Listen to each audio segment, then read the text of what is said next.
Today there are important updates from the Russian Federation. Here, Ukraine's continuous strike campaign on air defense assets, in combination with deep rear strikes, has placed Russia in a dire dilemma, whether to defend its critical rear infrastructure or protect its military assets at the front.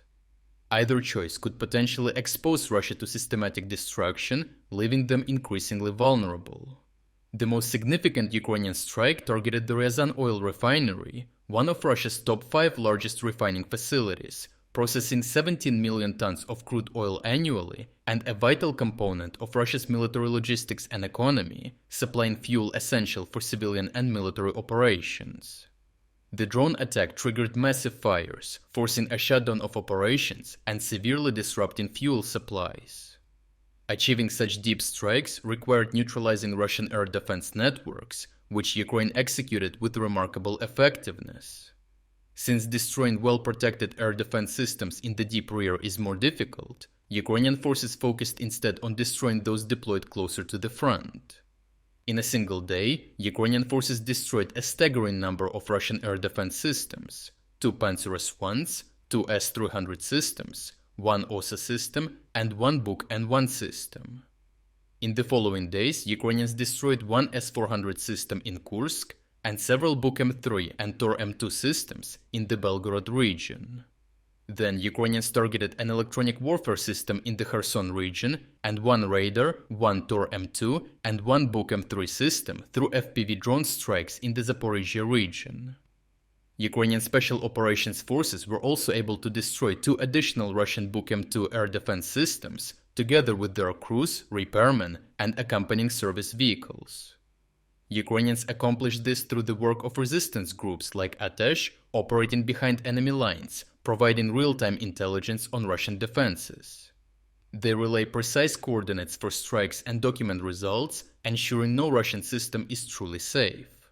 Such losses forced Russian commanders to make difficult choices: either leave frontline troops exposed to Ukrainian strikes or pull more systems from the rear, exposing strategic sites deep inside Russia, as each destroyed system further weakens Russia's ability to intercept Ukrainian drones and missiles, compounding the effectiveness of long-range strikes. Ukraine has leveraged these gaps in the Russian air defense network to launch additional drone and missile strikes against key Russian civilian and military infrastructure, striking the command posts of the Russian 29th and 2nd Combined Armed Armies in Donetsk, undermining Russian command and control structure in their offensive operations here. Ukraine then continued its strikes on Russian rear assets, including another devastating strike on the Ryazan refinery to finish the job after the last strike. As this ensured the facility would suffer prolonged damage, this tactic of waiting for Russian emergency response teams to contain the fires before launching another wave of drones maximized the destruction. Ukrainians also launched another secondary strike on the Kremny microelectronics plant in Bryansk, days after the initial attack.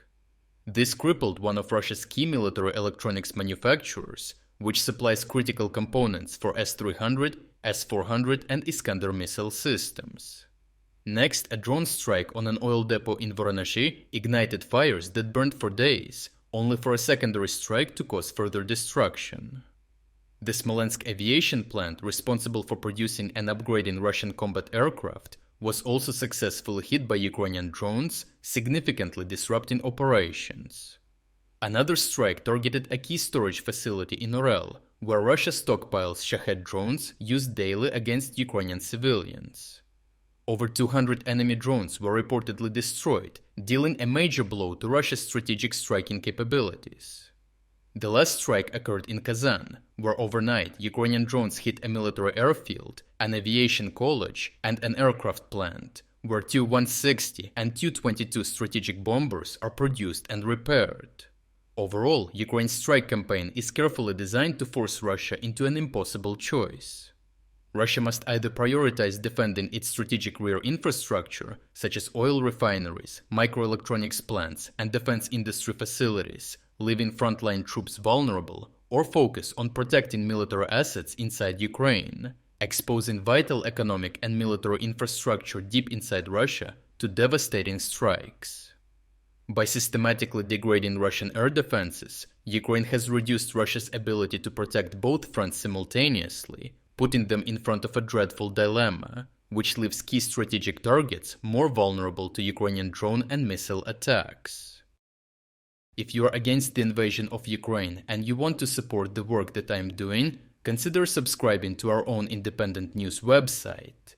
Here you can find our exclusive strategic insights, comprehensive overviews of all fronts, and regular tactical analysis videos. By subscribing, you will not only show your support for this channel, but also help and defend independent journalism. The link to our website is in the description. Thank you for watching this report, and I appreciate everyone who stepped up to join us.